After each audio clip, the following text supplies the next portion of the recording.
महोदय, विभागाध्यक्ष महोदय एवं विधि के साथियों, मैं टीम टी की तरफ से एक राष्ट्र एक चुनाव के विपक्ष में कुछ मुद्दों पे बात करना चाहूँगा। एक राष्ट्र एक चुनाव लोकतंत्र के खिलाफ है।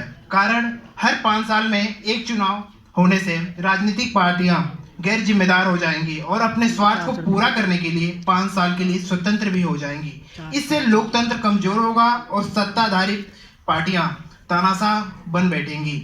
सरकारी मिनिस्ट्रियों का दुरुपयोग, अगर लगभग पूरे देश में किसी विशेष पार्टी या गठबंधन की सरकार आ जाए तो बहुमत के रूप में 5 साल के लिए या उसे मिल जाए तो वो सरकारी मिनिस्ट्रियां जैसे ईडी, सीबीआई, सीआईडी का दुरुपयोग कर सकती है। जैसे कि आज़ादी के बाद केंद्र में शासित कुछ पार्टियों द्वारा इसका दुरुपयोग करने की घटना देखी जा सकी है। लगभग अलग अलग चुनाव कराने से देश पे बोझ होगा। कुछ लोगों का ये भी कहना है जो लोकतंत्र की हत्या करने के बराबर है। जितना धन अलग अलग चुनाव में व्यय होता है उससे कहीं अधिक धन देश के नेता अपने निहित स्वार्थ में व्यय करने लगते हैं। चुनाव एक ऐसा समय है जिसमें राजनीतिक पार्टियां अपने हिसाब किताब जनता के सम्मुख रखती हैं। जनता भी अनेक कार्यों की समीक्षा कर देश की और समाज की हित में अपना वोट देने या न देने पर विचार करती हैं। जो एक सच्चे लोकतंत्र के परिचायक के रूप में एक एक पैसे का हिसाब किताब का सदुपयोग किया जा सकता है। एक राष्ट्र एक चुनाव का उदाहरण भी हमें देखने को मिला है।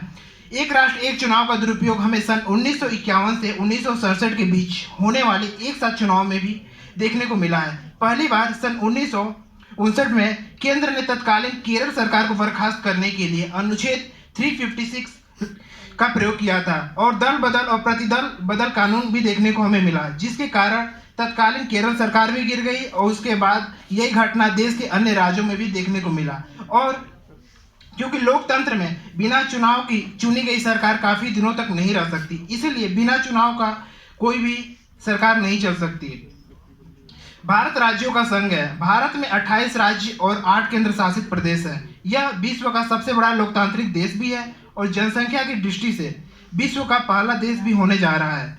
ऐसे विशाल जनसंख्या वाले देश में जनता की समस्याओं का समाधान और उत्तरदायित्व हेतु समय समय पर चुनाव होती ही रहनी चाहिए। जनता के प्रति एकमात्र चुनाव ही सकारात्मक उत्तरदायित्व का काम कर सकता है।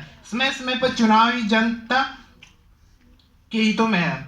विशाल जनसंख्या, भारत जैसे विशाल जनसंख्या को नियंत्रण और साधन सुलभ बनाने के लिए समय समय पर चुनाव होना अत्यंत आवश्यक है। जैसे कि ग्राम प्रधान, नगर निकाय, एमएलए, एमएलसी अनेक प्रकार की चुनाव होती रहती है जिससे सरकारी सुविधाएं समस्याओं का निराकरण किया जाता है। इन सभी उपरोक्त चुनाव को एक साथ कराना नामुमकिन है और चुनाव न कराना लोकतंत्र की हत्या करना है। अतः समय समय पर सभी प्रकार की चुनाव होते ही रहना चाहिए।